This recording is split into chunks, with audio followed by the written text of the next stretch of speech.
Today we're going to make a sausage and chickpea pasta. Instead of using loose sausage or bulk sausage, we're going to use full lengths of sausage that are cut on a bias, and we're going to mix it with chickpeas and a simple sauce with some fresh herbs. You can use any pasta you want. I'm going to use rigatoni.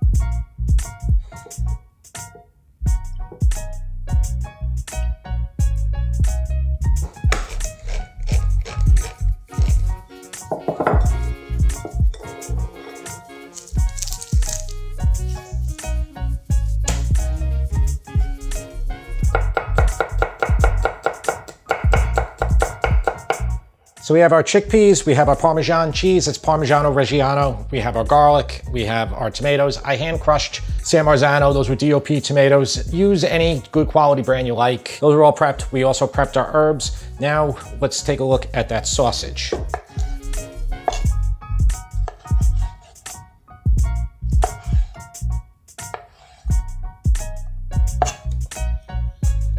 The sausage is not completely cooked all the way through. It's almost cooked. You can see it's a little pink on the inside there. We want to just cook it enough so that we can slice it. If you try to slice raw sausage, it will just crumble to nothing. That's the thinking there. We're going to sear it now. What are we going to sear it in? The best pan in the world. Turn your heat to medium-low. When you use a stainless steel pan, let it heat up for 2 to 3 minutes.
By the way, this smells so good. Those tomatoes, I don't use DOP San Marzano too much. They're very expensive now. And I gotta tell you, a lot of times they're hit or miss. Sometimes they're not so good. I didn't put any wine in here. If you wanna use some white wine, do a half cup, maybe even a cup, cook it out a little bit, scrape your bottom, bring this up to a little bit of a simmer. At this point, you could bring your pot of water to boil. I always start my pot of water even before I do anything. And what I do is I turn on the stove completely. I get it boiling.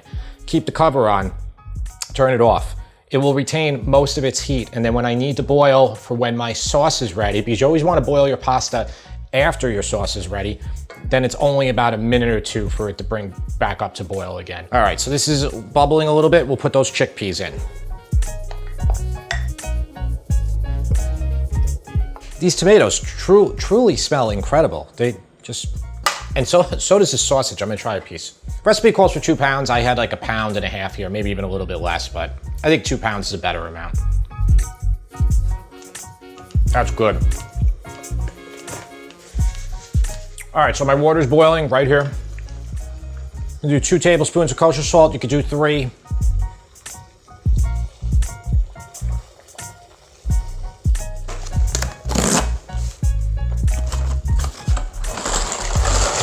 And then just stir your pasta for about 30 seconds so it doesn't stick, but this is rigatoni, it's not gonna stick. Don't put oil in your water.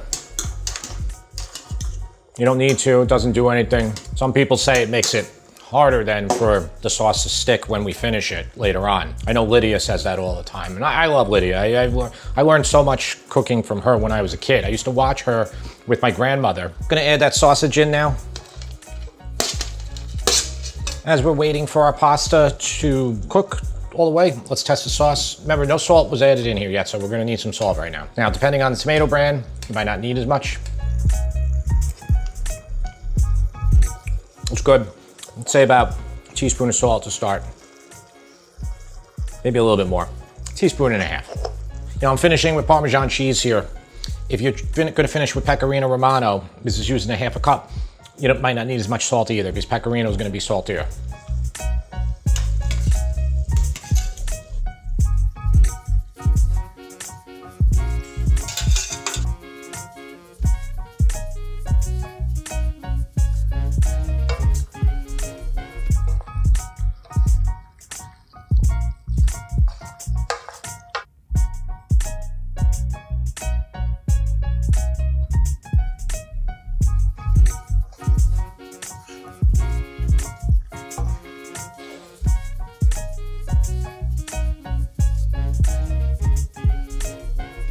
Sounds good. You want to try, Sammy? Okay.